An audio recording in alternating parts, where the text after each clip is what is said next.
The working class mobilizes around the world to commemorate International Labor Day in Cuba, convened by the Central Workers' Union. Various social sectors held a national parade to ratify their support for the revolution and condemn the strengthening of the blockade imposed by the United States.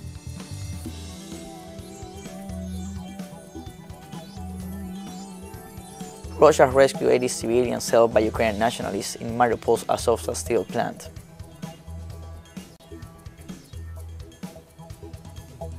The United Nations calls on the international community to provide resources to address the humanitarian crisis in Yemen.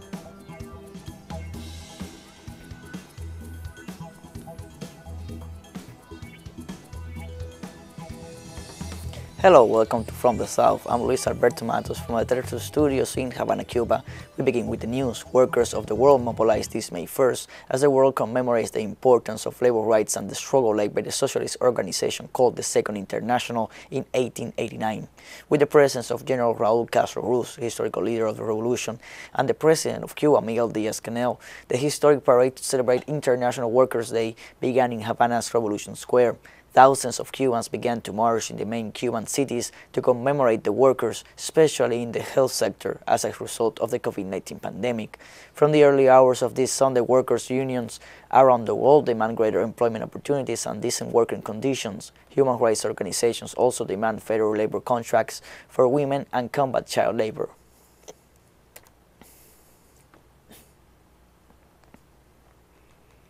Various social sectors marched across the country to commemorate International Workers' Day, organized by the Central Workers' Union of Cuba. The mobilization that took place in different squares and avenues of the nation was held under the slogan "Cuba lives and works." During the massive event, scientists and health workers, together with other social sectors, called for progress in the consolidation of the country's socialist and democratic model, expressed their support for the Cuban Revolution, and condemned the growing blockade imposed on the country by the United States.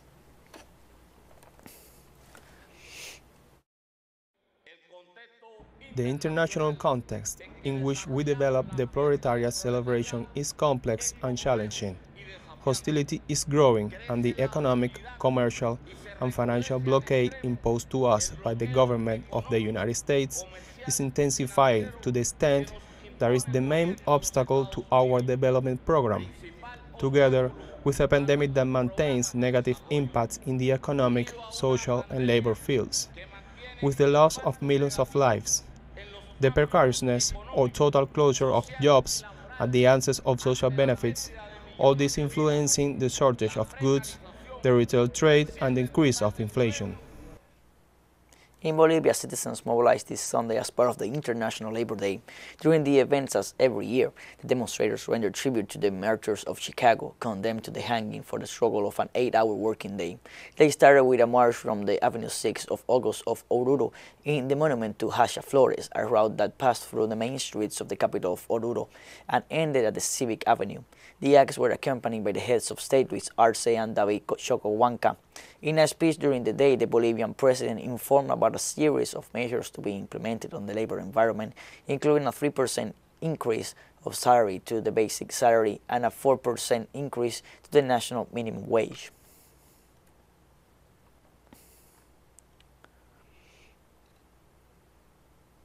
Uruguayan citizens also mobilized this Sunday from early in the morning. Those mobilized gathered on a stage set up between the corner of Avenida Libertador and Valparaíso. One of the first and main speakers was Trade Union Secretary General Elvia Pereira, who during her speech highlighted the work carried out by the workers in their respective occupations. Likewise, she also made reference to the workers' demands for salary increases, describing as late and insufficient the government measures to support the least favored sectors.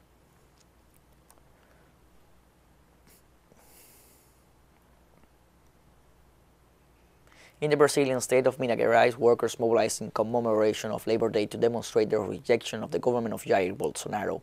Among the protesters' complaint is the increase in unemployment rates, which reaches some 12 million people. Brazilian social movement also warned that there are some 40 million informal workers in the country.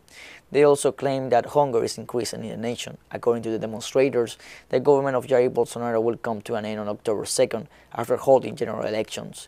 In other regions of the country, events are being held for Labor Day and in rejection of President Bolsonaro.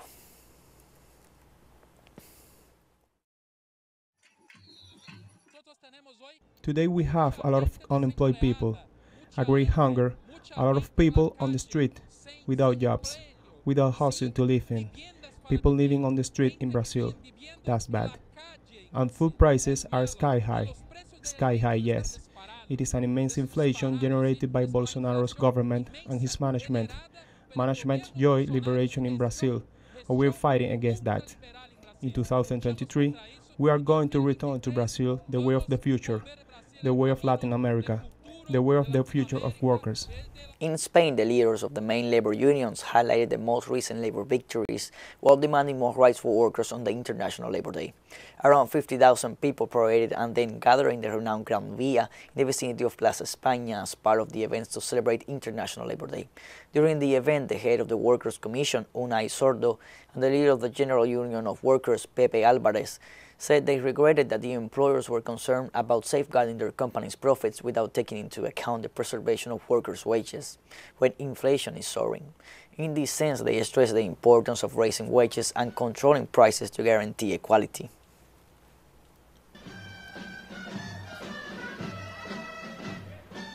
On this May 1st, demonstrations were held in several French cities to commemorate International Labor Day. Hundreds of people went out to march in the cities throughout France. Following the call of numerous labor associations and social movements, in Paris, labor activists voiced their rejection of the re-election of President Emmanuel Macron. They also decry rising inflation in the country and the deterioration of people's quality of life. According to a preliminary report issued by the National Institute of Statistics and Economic Studies, inflation stood at 4.8% by late April. Other French cities that saw major Labor Day demonstrations today were Marseille and Rennes.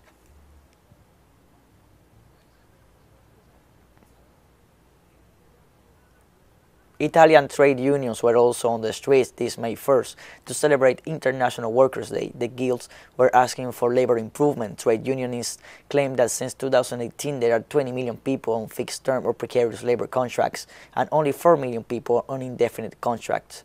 Italian Labor Union Secretary Pier Paolo Bombardieri said demonstrations were aimed at pushing for the approval of a reform that end casual employment contracts.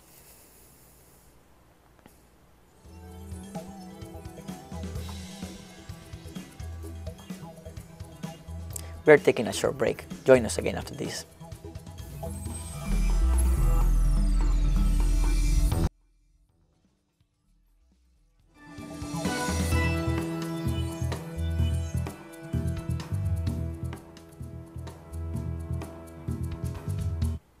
Welcome back to From the South. In the Philippines, workers' groups mobilized this Sunday, May 1st, on the occasion of Labor Day. The mobilized workers gathered in the capital city of Manila from very early in the morning, demanding respect for their labor rights while requesting higher salaries. They also expressed their rejection to the increase in prices of goods and services. Various sectors of transportation, women, young people, and senior citizens also joined the Labor Day protests. These protests also seek to extend a call to national candidates to address labor rights issue following the attacks on labor leaders and groups, with only 9 days to go before the high-profile election scheduled to be held on Monday, May 9th.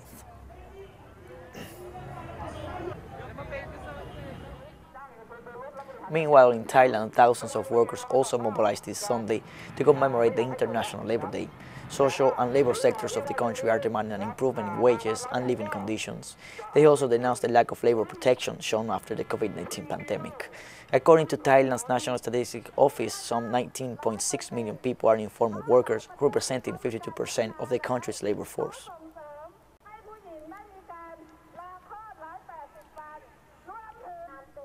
Colombia reports the assassination of a well-known social leader in the department of Cauca. The member of the Regional Indigenous Council of Cauca, Yesid Caña, was murdered this Saturday at midnight after armed men entered the reserve of La Guada in a rural area of the Caldono municipality. The crime sparked indignation among the indigenous people settled in this region due to the high esteem in which Caña was held among the communities for his contribution to the conservation of culture and art. According to an In the Past report with Yesid Caña, 61 social leaders have been murdered in the country since the beginning of 2022.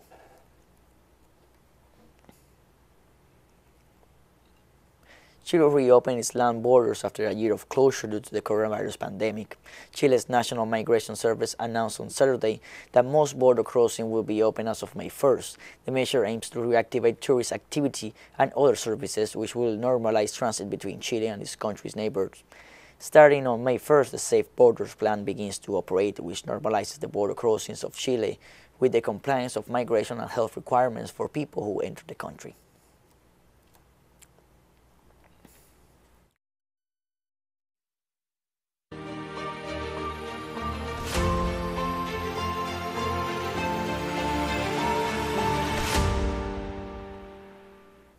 Russia managed to rescue 80 civilians held by Ukrainian nationalists on the grounds of the Azovstal steel plant located in the city of Mariupol. Russian officials said the Russian army and the militia of the Donetsk People's Republic opened a humanitarian corridor and implemented a ceasefire for the safe evacuation of civilians from the site. The officials said that all rescued civilians were taken to a town of Bezimenogi in the Donetsk Republic, where they were given shelter, food and medical care, whereas those civilians wishing to travel to the Kiev-controlled territories were handed over to representatives of the United Nations and of the International Committee of the Red Cross.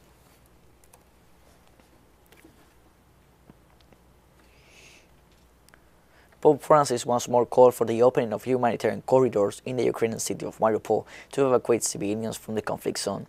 This Sunday during Mass in St. Peter's Square and after reflecting on the Gospel, the Pope made an appeal to attend to the humanitarian situation in Ukraine. Also, Pope Francis recalled that the elderly and children are suffering in the midst of the conflict between Moscow and Kiev, being expelled from the territories.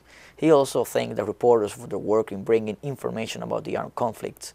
Regarding the Azovstal steel plant, the Pope called for the evacuation of the people trapped in the city.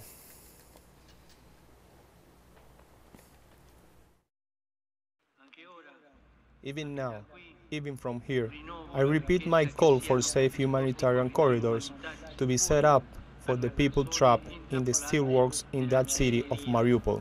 The Speaker of the U.S. House of Representatives, Nancy Pelosi, arrived in Kiev, the capital of Ukraine, in the company of congressional delegation. They are attending an unannounced visit where they will meet with President Volodymyr Zelensky. Through his Twitter account, the Ukrainian head of state thanked the support shown by the United States to Ukraine in order to continue protecting the sovereignty and territorial integrity of his country. Zelensky had already been visited by the U.S. Secretaries of State and Defense, Antony Blinken and Lloyd Austin, on April 24th, who assured further military support to Ukraine. With funding of approximately $322 million and a sale of ammunition worth $165 million.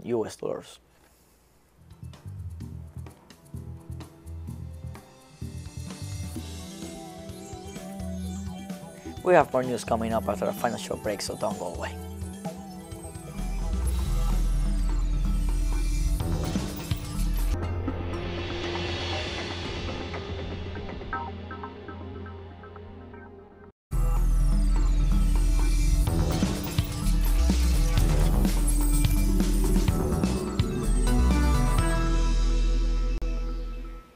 Welcome back to From the South. The United Nations called on the international community to provide resources to address the humanitarian crisis in Yemen. Resident and humanitarian coordinator for Yemen, David Gresley, said more than 23 million people, meaning almost three-quarters of Yemen's population, are in need of assistance and called on the members of the international organization to address the situation urgently. Gresley also called on the countries of the world that pledged at an international summit in April to make donations to raise money to help Yemen deal with the humanitarian crisis to fulfill their commitments.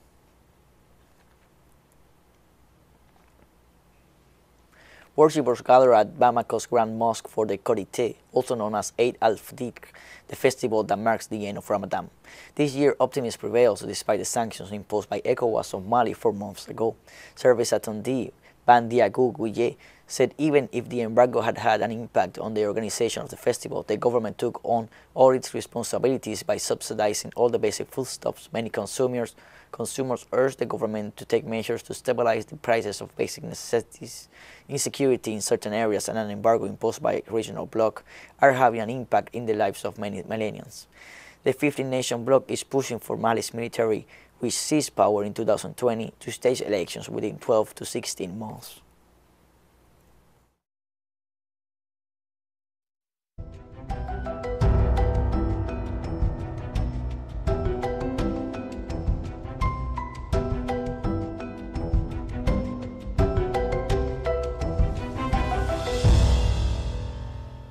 Emergency Operations Center of the Dominican Republic reported on Saturday that other 8 provinces have been added to rainfall alert. According to the Operations Center, the provinces that are on alert for rain and classified in yellow are El Ceibo, Monte Plata, Hato Mayor, and San Pedro de Macorís. Those classified in green are La Romana, La Altagracia, El Gran Santo Domingo, San Cristobal, Samana, Sánchez Ramírez, and María Trinidad Sánchez. The Operations Center warned that in the next few hours there could be heavy rains with thunderstorms and wind bursts as a result of a storm surge over Puerto Rico.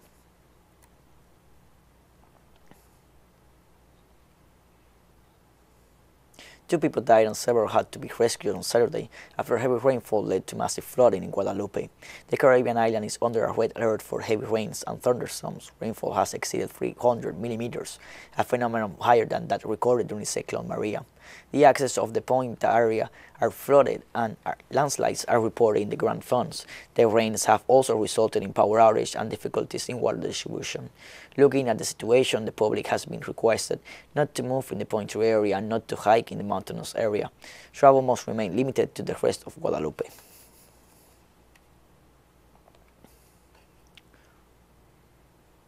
Aid workers cannot reach out to displaced people in flood-hit areas in Uganda, as some roads and bridges have been washed off in the eastern and northeastern parts of the country due to flash floods following heavy rains, with hectares of farmland and homestead destroyed.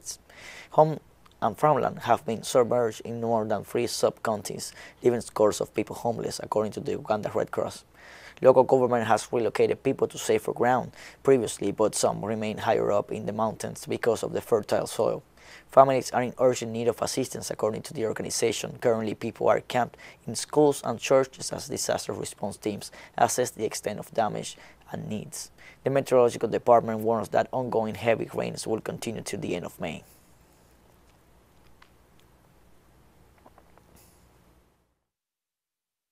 There are families that have been evacuated from areas of Bulambuli, Bunambute, and even in the resettlement area where, I think around 2 years ago, the government relocated some people from Bududa. On Saturday, May 30th, Cuban diplomat and politician Ricardo Alarcón passed away close to his 85th birthday. The news was announced by his relative to local media on Saturday morning. However, they have not yet revealed the causes of his death. The renowned diplomat, who also worked as a writer and a politician, was born in Havana in 1937. He was involved in the revolutionary struggle from an early age, being elected in 1959 as president of the Federation of University Students. He also held other political positions such as foreign minister until 1993, when he was elected president of the National Assembly of the People's Power. Alarcón is remembered in Cuba for having brokered negotiations with the United States, specifically in the migratory agreements between the two countries.